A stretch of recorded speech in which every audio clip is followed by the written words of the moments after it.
ბრიტანული განათლების სისტემა კიდევ ერთხელ გახდა LGBT იდეოლოგიის პოლიგონი, სადაც შეტევის მთავარი ობიექტი ბავშვების ცნობიერებაა.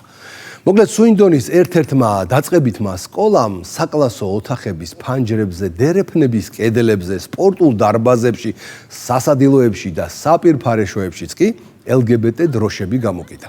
ოღონდ ერთი და ორი კი არა, 300 სხვადასხვა LGBT იდენტობასთან ასოცირებული დროშა გამოკიდა. როგორც სკოლის ადმინისტრაცია იუწყება, ესაა ტოლერანტობისა და მრავალფეროვნების აქტი, რომლითაც მოსწავლეები კიდევ უფრო ინფორმირებულნი უნდა გახდნენ სექსუალური უმცირესობების ცხოვრების შესახებ.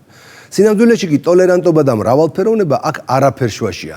ეს არის სუფთა იდეოლოგიური პროპაგანდა.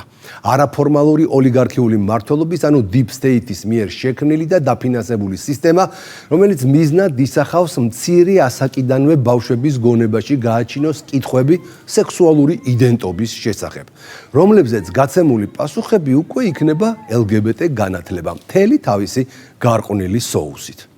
სკოლის ადმინისტრაცია, რა თქმა უნდა, ირწმუნება, რომ ეს მხოლოდ ჩართულობის და მიმღებლობის კულტურის გამოხატულებაა. მაგრამ აქ ჩდება კითხვა, მაშინ რატომ არ დაუკიდეს ბავშვებს მაგალითად ეროვნული დროშა ან ქრისტიანული სიმბოლიკა? პასუხი უმარტივესია, ლიბერალური დოგმა არ უშვებს ალტერნატივებს. ესაა იდეოლოგიური დიქტატი, რომელიც მოითხოვს მხოლოდ ერთი ეგრეთ წოდებული პროგრესული მსოფლმხედველობის უსიტყვოდ მიღებას. ყველა სხვა მიდგომა, ყველა სხვა ღირებულება ავტომატურად ცხადდება შეზღუდულად, ფობიურად ან დისკრიმინაციულად. მშობლები კი, რომლებმაც გაბედეს პროტესტის გამოხატვა და საჯაროდ დასვევს კითხვები ამ შიზოფრენიულ დროშომანიაზე, მაშინ ჰომოფობიაში და შეზღუდულ მსოფლმხედველობაში დაადანაშაულეს. არადა ისინი ითხოვდნენ მხოლოდ ერთს, ბავშვებს უნდა ჰქონდეთ ბავშვობა, სექსუალური პროპაგანდის და იდეოლოგიური ძალადობის გარეშეო. კითხვები, რომელიც მშობლებმა დასვეს, ძალიან საინტერესო და შინაარსიანი იყო. მაგალითად, რატომ არ დაიხარჯა დროშებში გადახდილი თანხა სახელმძღვანელოებზე, ან თუნდაც მოსწავლეთა უსაფრთხოებაზე. ცნობისთვის, თითოეული დროშის ღირებულება საშუალოდ 20 ფუნტია. ანუ საუბარია სრულიად არასაჭირო და არასწორი მიმართულებით გადაყრილ 6000 ფუნტზე. ასევე რა უნდოდა დროშებს სასადილოში და საპირფარეშოებში. ეს აღარაა ბავშვების უბრალოდ ინფორმირება რომელიღაც სოციალურ ჯგუფთან დაკავშირებით. ეს უკვე ფსიქოლოგიური ზეწოლის მეთოდია. ეს არის ფსიქოლოგიაში ცნობილი კოგნიტური გადატვირთულობა. ტექნიკა, როცა ადამიანი იწყებს ინფორმაციის მიღებას ყოველგვარი კრიტიკის გარეშე მისი მასშტაბის გამო. ეს ტექნოლოგია გამოიყენება ძირითადად იდეოლოგიური პროპაგანდის და რეკლამის დროს. უამრავი კვლევა ადასტურებს, რომ მუდმივი ვიზუალური სტიმული, მით უმეტეს პოლიტიზირებული, ცვლის ბავშვთა აღქმას. ამ კონკრეტულ შემთხვევაში კი პირდაპირ წამლავს მას. და კიდევ ერთი კითხვა ეხება კორუფციას. როგორც ჟურნალისტური გამოძიებით გაირკვა, დროშების დამამზადებელი და მიმწოდებელი კომპანია დირექტორის პირადი მეგობრის ბიზნესი ყოფილა. ესეც 6000 ფუნტის მერკანტილური ინტერესი. და კიდევ ერთი საინტერესო დეტალი ამ გარყვნილების პროპაგანდისტი დაწესებულების შესახებ. სკოლის სასწავლო გეგმაში უკვე დიდი ხანია შეტანილია გენდერული იდეოლოგიის ელემენტები. პატარა მოსწავლეებს ასწავლიან, რომ სქესი არ არის ის, რაც ადამიანს დაბადებიდან თანდაყოლილი აქვს. ის შეგიძლია შენ თვითონ აირჩიო. აღარ გინდა იყო ბიჭი? იყავი გოგო. მოგბეს და გოგოს ხელში ყოფნა გახდი ბიჭი, ან კიდევ რაიმე სხვა. და მე რომ ეს არის სრულიად ანტიმეცნიერული მიდგომა, რომელიც ეწინააღმდეგება ბიოლოგიურ რეალობას. ამ შიზოფრენიის დამკვეთს არაფორმალურ ოლიგარქიულ მმართველობას, ანუ deep states, ეს საერთოდ არ აინტერესებს, რადგან თავარია რაც შეიძლება მეტი სქეს არეული და გონება დაბინდული მანქურთი შეიქმნას და აღიზარდოს ასეთ გადაგვარებულ სკოლებში. სწორედ ამიტომ ბრიტანეთის განათლების სისტემაში დღეს მასობრივად ხდება ამ რადიკალური იდეების დანერგვა და პატარა ბავშვებისთვის სუფთა ტვინების დაბინძურება. ბრიტანეთში სკოლის მოსწავლეებს დაახლოებით 300 სხვადასხვა LGBT დროშას და თითოეული მათგანის უკან დგომ სექსუალურობასა და გენდერულ იდენტობას ასწავლიან. საქველმოქმედო ორგანიზაციის საფარქვეშ მოქმედი Swindon and Wiltshire Pride-ის წარმომადგენლების მიერ დაწყებით კლასებში გავრცელებული ბუკლეტები ირწმუნებიან, რომ სექსუალური ორიენტაციისა და გენდერული იდენტობის დროშები უფრო მეტია, ვიდრე მსოფლიოში არსებული ქვეყნების დროშები. მასალაში, რომელიც ადგილობრივმა საბჭომ გაავრცელა 300 დროშიდან დეტალურად 29-ა აღწერილი. ტექსტში ნათქვამია, მიუხედავად იმისა, რომ ზოგს შეიძლება ეგონოს, რომ ძალიან ბევრია, ეს ყველაფერი იდენტობის ფართო სპექტრის უფრო ინკლუზიურობისკენ სწრაფვის ნაწილია. ცისარტყელას LGBT სიამაყის დროშასთან ერთად წარმოდგენილია მრავალი მოდიფიკაცია. მაგალითად, ინტერსექსი ინკლუზიური სიამაყის დროშა, პოლიამორიის სიამაყის დროშა და ასე შემდეგ. ეს მასალები შედის ყოველწლიური უფასო საგანმანათლებლო გზამკვლევის შემადგენლობაში. მასში ასევე მითითებულია მკერდის ზომის შესამცირებლად სახვევის ტარება, 18 წლამდე ასაკის პირებში სქესობრივი ჰორმონების გამოყენება და ასე შემდეგ. დაწყებითი სკოლის მოსწავლეთა მშობლებმა გამოცემაზე ტელეგრაფს განუცხადეს, რომ ადგილობრივმა ლეიბორისტულმა საბჭომ მათი შეშფოთება უგულებელყო. მრავალგვერდიან მასალაში აღწერილია თითოეული სიამაყის დროშის მნიშვნელობა, ფერების შინაარსი და შექმნის თარიღი, თუ ასეთი ცნობილია.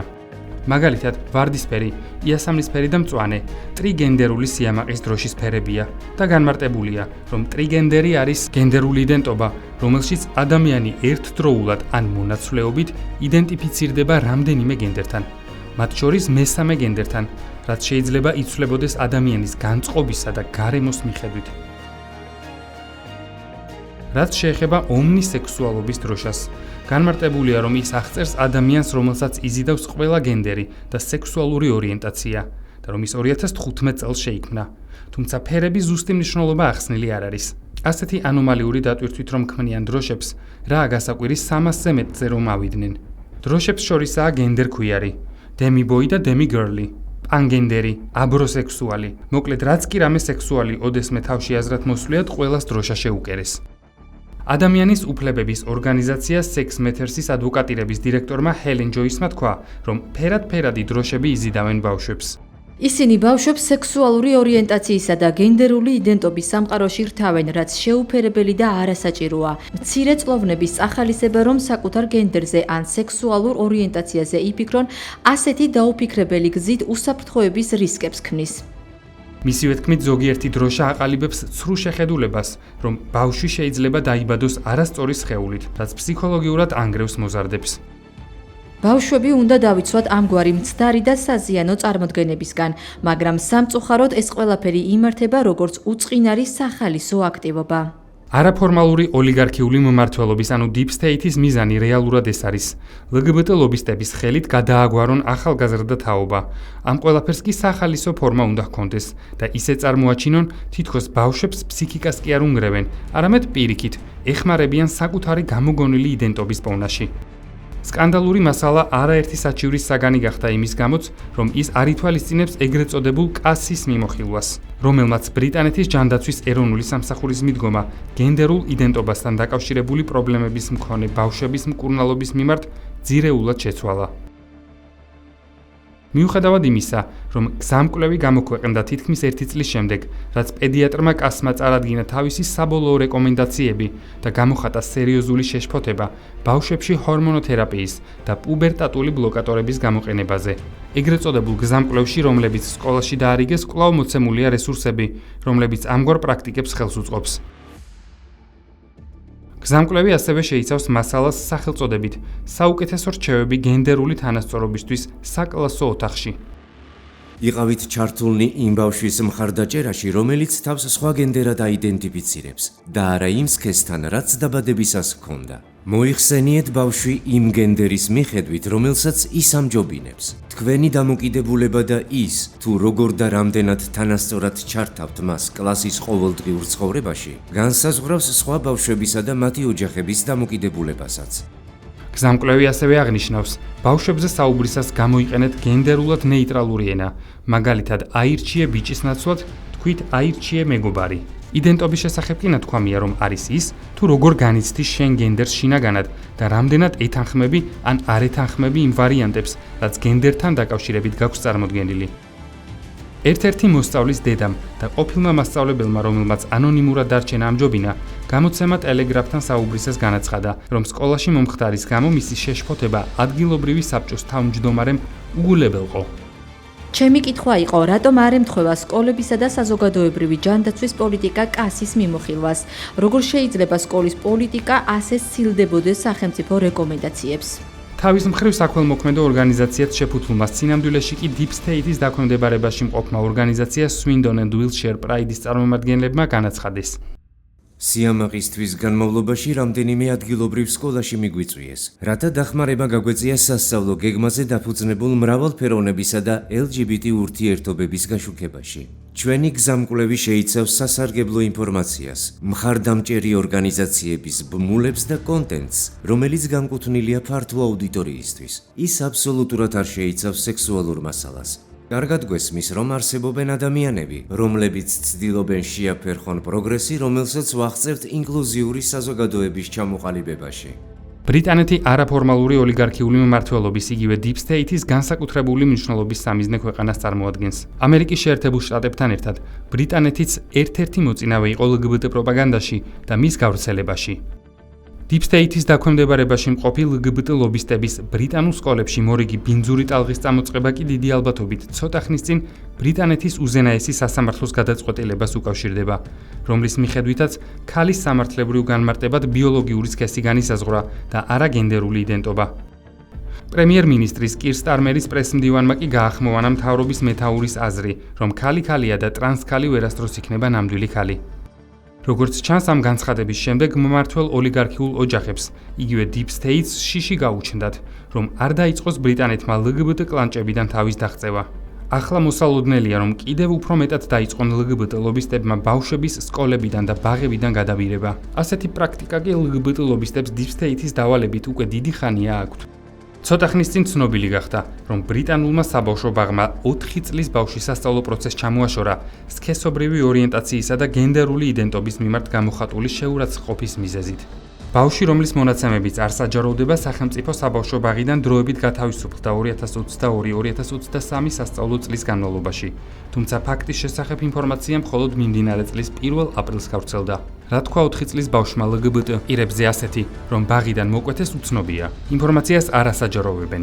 ბრიტანეთში სტატისტიკა ჰომოფობიის გამო დევნილი არასრულწლოვნების კი ნამდვილად საგანგაშო მაჩვენებელზეა. განათლების დეპარტამენტის ახალი სტატისტიკის მიხედვით, ტრანსფობიური ან ჰომოფობიური ქცევის გამო სკოლიდან მოსწავლეთა დროებითი ან მუდმივი გარიცხვის შემთხვევები 2021-2022 წლების 164-დან 2022-2023 წლებში 178-მდე გაიზარდა. რამდენიმე თვის წინ გამოქვეყნებული GB News-ის დოკუმენტურ ფილმში საუბრობენ ბრიტანელი მასწავლებლები, რომლებმაც სამსახური ეგრეთ წოდებული სკოლის ტრანსგენდერულ პოლიტიკასთან შეუსაბამობის გამო დაკარგეს და ტრანსფობის წოდებაც დაიმსახურეს. ასევე ნაჩვენებია ერთ-ერთი ბრიტანული სკოლა, რომელიც მოსწავლეებს 11 წლის ასაკიდან ავალდებულებს არაბინარული იდენტობის მქონე მასწავლებელს მიმართონ გენდერულად ნეიტრალური ტერმინით MX, ნაცვლად ჩვეულებრივი ბატონის, მისტერ ან ქალბატონის მის. ევინ ლისტერი სამსახურიდან გაუშვეს და ბავშვებთან მუშაობაც აუკრძალეს მას შემდეგ, რაც სკოლაში მოქმედ ტრანსპოლიტიკას ღიად შეეწინააღმდეგა. მასწავლებლად მუშაობა ამეკრძალა. ჩემ პროფესიაში დაბრუნება შეუძლებელია. არავინ დამასაქმებს. ეს არის აბსოლუტურად სისტემური. ზემოდან დაწყებული გადახრა მთელი განათლების სისტემის ამ ქვეყანაში. არაფორმალური ოლიგარქიული მმართველობის, იგივე Deep State-ის დაქვემდებარებაში მყოფ LGBT ლობისტებს დიდი ხანია დასავლურ საბავშვო ბაღებსა და სკოლებში დამყარებული აქვთ თავიანთი დღის წესრიგი და როგორც რეალობა აჩვენებს, მხოლოდ განცხადება და საუბარი იმაზე, რომ არსებობს მხოლოდ ორი სქესი, საკმარისი არ არის. სკოლებიდან მათი ამოძირკვისთვის მეტად ხისტი ზომებია საჭირო. როგორც აღმოჩნდა, ამ სკოლის დირექტორი აქტიურად თანამშრომლობს LGBT ორგანიზაციებთან, რომლებიც თავის მხრივ ფინანსდებიან სახელმწიფო გრანტებით. ანუ სიტუაცია კიდევ უფრო სერიოზულია, ვიდრე ერთი სკოლის ინიციატივა შეიძლება იყოს. გამოდის, რომ ეს არის ერთი დიდი გარყვნილი სისტემის პატარა ნაწილი. ანუ ბრიტანელების გადასახადები იხარჯება იმაზე, რომ ბრიტანელმა ბავშვებმა 5-6 წლის ასაკიდანვე აითვისონ ეს რადიკალური, ლიბერასტული იდეოლოგია. მანიპულატორები კი, როგორც ყოველთვის, იწყებენ უმნიშვნელო დეტალებით. რა პრობლემაა დროშები? ეს ხომ მხოლოდ ფერებია. 300 დროშა დღეს, 300 გენდერული იდეოლოგიის გაკვეთილი ხვალ. და თუ ეს მხოლოდ სიმბოლოებია, მაშინ რატომ არის მისი მიღება სავალდებულო? კრიტიკა კი კატეგორიულად აკრძალული. კვირაში 4-ჯერ ყოველ საღამოს 10 საათზე ყურადღებით დააკვირდით ლიბერალიზმის ანატომიას. ფსევდოლიბერალური LGBT იდეოლოგია მუდმივად გვიმტკიცებს, რომ ის არის ადამიანის უმნიშვნელოვანესი უფლების, თავისუფლების შემადგენელი ნაწილი. თავისუფლებაა მათი მსოფლმხედველობის ანი და ჰოე. თავისუფლებას ღაღადებს მათი ყველა ლოზუნგი. მაგრამ რატომღაც ამ ვითომ თავისუფლების იდეოლოგიის მიუღებლობის უფლებას არავის აძლევენ. მაშინვე ჰომოფობს და ტრანსფობს უწოდებენ, ფაშისტად ნათლავენ და მზად არიან ფიზიკურადაც კი გაანადგურონ. სხვათა შორის ალექსანდრე სოლჟენიცინს აქვს ნათქვამი ფრაზა: თავისუფლება იწყება იქიდან, როცა ადამიანს აქვს უფლება უთხრას არა იმ იდეოლოგიას, რომლისაც მას არ სწამს. აი სწორედ ეს არის ის თავისუფლება, რომელიც არასდროს ჰქონია და აწი ვერც ვერასდროს ექნება ფსევდოლიბერალურ იდეოლოგიას. დროებით.